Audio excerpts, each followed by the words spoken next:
What's going on, guys? We're back with the award series, and today we're doing the 2018 top 5 fighters, male and female. We're mixing the genders in this video. We have 4 men and 1 female on the list, but we will get to the rankings, and I'm just going to get right into it with number 5. At number 5, we have Anthony Lionheart Smith. Now, he's the only guy on this list that actually had a loss in 2018, but respectfully, it was to Thiago Santos at middleweight. But ever since Anthony Smith made the jump to light heavyweight, he has been on a roll. And from where he started the year to where he is now, I could not leave him off the list. He's picked up notable wins against Rashad Evans, Shogun Rua, and Volkan Ozdemir. He started off the middle of the year with the Rashad Evans win that vaulted him to the top 10 scene at light heavyweight in a division that has kind of lost itself after John Jones, Daniel Cormier, and Alexander Gustafsson. Volkan Ozdemir is there, but in that fight with Daniel Cormier, he truly proved that he wasn't there yet on the level of the top guys. Therefore, we had Anthony Smith coming in to a weaker division and trying to make his mark, and that is exactly what he did. So first thing he does is he picks up a win over Rashad Evans, who's a respected MMA legend. Then he goes on to face Shogun Rua. Shogun Rua, who has been showing this year that he's still got stuff in the tank. He's still got it. He KO'd Tyson Pedro. He picked up a win earlier in the year. Shogun has proved in his older age he is still dangerous at all stops in all walks of life. And even in the fight with Anthony Smith, he showed that he was dangerous. He showed he almost rocked Anthony Smith. But in the end, Lionheart in his 2018 campaign knocked out Shogun Rua inside the first round and continued to make his way up the light heavyweight rankings to an end-of-the-year clash, a number 1 contendership clash to fight the winner. This was no doubt the number 1 contendership, especially to where we are now with Anthony Smith getting the title shot in 2019. It was Anthony Smith versus Volkan Ozdemir set up as a main event on the fight night card, and it was assumed the winner, which is now truth, was going to fight the winner of John Jones, Alexander Gustafsson. And in this fight, Volkan Ozdemir and Anthony Smith went to absolute war. Anthony Smith reigning the victor, picking up a submission win over the game Volkan Ozdemir, who has proven he can hang with the best guys, but he just hasn't proved that he took that step to be the best. Now, do I think Anthony Smith beats John Jones? It's an entirely different subject. His 2018 campaign, which I'm referring to here, was one of the best in the UFC, which lands him at the top 5, the number 5 spot in the top 5 2018 fighters. Let's get to number 4. At number 4, we have one of my favorites, Israel Adesanya. Now, let me tell you, he made his UFC debut this year on the card between Romero and Rockhold fighting Rob Wilkinson. Now, obviously, we don't really know that name. It was a debut fight, but he ended it in style, KOing Rob Wilkinson. I think it was inside the first round. It might have been the second.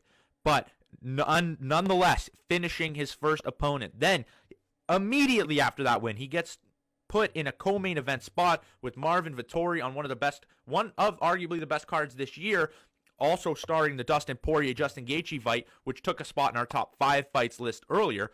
But he fought Marvin Vettori, which probably was his closest fight in 2018, still getting his octagon legs underneath him. This guy brings in a career of kickboxing. He's had so many fights. I think he's had over 100 fights. He's only lost, I believe, 2. I know I'm not perfect with his kickboxing record, but in MMA, he's proven to be on another level when it comes to stand-up. And it wasn't proven in this fight, but it was proven in his next Brad Tavares main event. He fought Brad Tavares the perfect fight on the feet, dominating him from bell to bell. This was a massive win that vaulted him into the top 10 discussion for a big fight, and which would put him in line against Derek Brunson. And this was actually a rivalry fight. These guys were talking mass shit before the fight, and it was a big, whoever wins this fight truly proves. Brunson wanted to derail the hype train that was Israel Adesanya, while Adesanya wanted to keep the momentum going into 2019. And the outspoken Adesanya has been teasing at the fact that he wants a title in 2019. You can't argue this. He started in 2018, debuting against Rob Wilkinson, and ended the year brutally knocking out Derek Brunson in quick fashion. He made quick work of Derek Brunson, shoved off Brunson's takedown attempts, and just utterly destroyed this guy, getting himself within the top 8 of the UFC division. I think he is now at the rank number 6, and he's looking for a legend killer fight against Anderson Silva, and then he is definitely going to be looking for a title shot.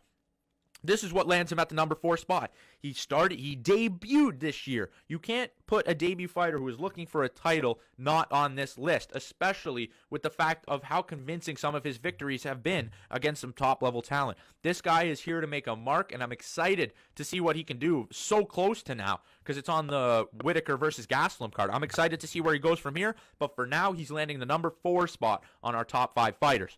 Let's get to number 3. We got to put him on here. He hasn't been that active. He's only had 2 fights this year, but it has to be Khabib the Eagle Nurmagomedov. This guy came into the year with nothing. He came into the year with just his 25-0 record and came out of it the undisputed lightweight champion and arguably one of the greatest fighters of all time. This guy is now 27-0. He picks up a win against Al Iaquinta, who, let me tell you, just beat Kevin Lee and proved his claim as being one of the top lightweights in that division. And then he went on and he dominated Al Iaquinta for 5 rounds. Al probably had a little bit of stand-up in the 4th, but dominated nonetheless. And Khabib goes straight in to the event of the year, the fight most anticipated for the year. It was Khabib versus Conor, and the fighter that did not disappoint in that fight was Khabib Nurmagomedov, securing the takedown in round 1, securing massive shots in round 2, giving up a little bit in the 3rd round, but then nonetheless finishing the fight in the 4th. This guy is now 27-0, and anybody who went into 2018 without a title and came out as one of arguably the greatest fighters of all time needs to be included on a year top 5 fighters list. Now, I know you guys might argue about the Jon Jones. Jon Jones only fought once this year. I can't put him on the list without the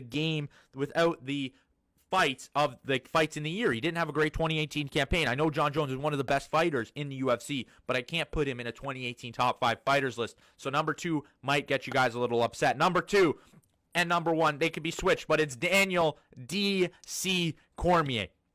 He came into the year with no title, came out of the year heavyweight champion, he's not the light heavyweight champion, but he secured the light heavyweight and heavyweight championships, beating Volkan Ozdemir to begin the year. Then going on to the super fight of super fights at that time, Daniel Cormier versus Stipe Miocic, which was an amazing fight. This was fight of the year at that point. It was the most anticipated fight of that year, noting Khabib and Conor, but this was the most anticipated fight at the time of its card. Daniel Cormier KOing Stipe Miocic, which was a surprise to a ton of people. If you were going to argue for DC in that fight, you were going to argue that DC was going to take him down and ride him out for 5 rounds, or Stipe was going to land the shot. But what do we get? We get the exact opposite. Daniel Cormier pulling out all the stops to pick up a win. And then just throw in the fact that he defeated Derek Lewis at the MSG, the New York card, saving the New York card, making a main event that was noteworthy. They were starring the main event on ESPN, and they brought Derek Lewis in. He picked up that 3rd win, which put him just above Khabib Nurmagomedov in my mind. Also securing 2 titles, also more active. I had to put Daniel Cormier at number 2.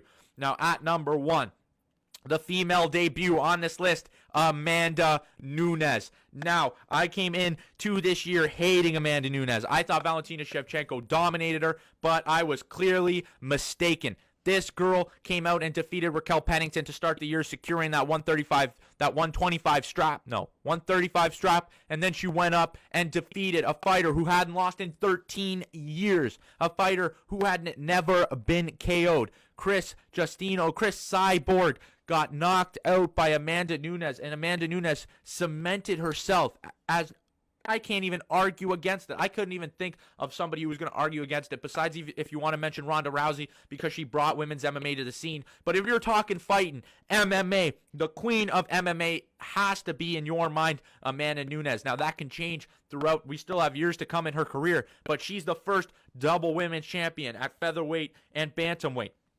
This girl is dominant, shows KO power that even her training partners have compared to the men in the gym. She is an animal. She is amazing. Amanda Nunes, the Lioness, took over 2018 this year and capped it off with one of the biggest statements of the year. I had to put her at number 1 on my top 5 fighters list of 2018. How could you not? She came into the year. I hated Amanda Nunes coming into this year. I thought she couldn't beat anybody. I thought Shevchenko beat her. I thought she didn't deserve to be the champion. And then she comes out of 2018, in my mind, the greatest female fighter of all time. You can't look over that. She's got to be the top number 1 fighter on anybody's top 5 list, in my opinion. But what's your opinion? Let me know your top 5 list in the comment section below. Let me know where I'm making the mistakes, okay? That's what I want to hear from you guys. Thank you guys so much for watching. If you enjoyed, drop a like, drop a sub. It helps the channel. But that's it. Have a great day. If you're watching in the day, have a great day. If you're watching at night, have a great night. And that's going to do it for here. See you in the next one.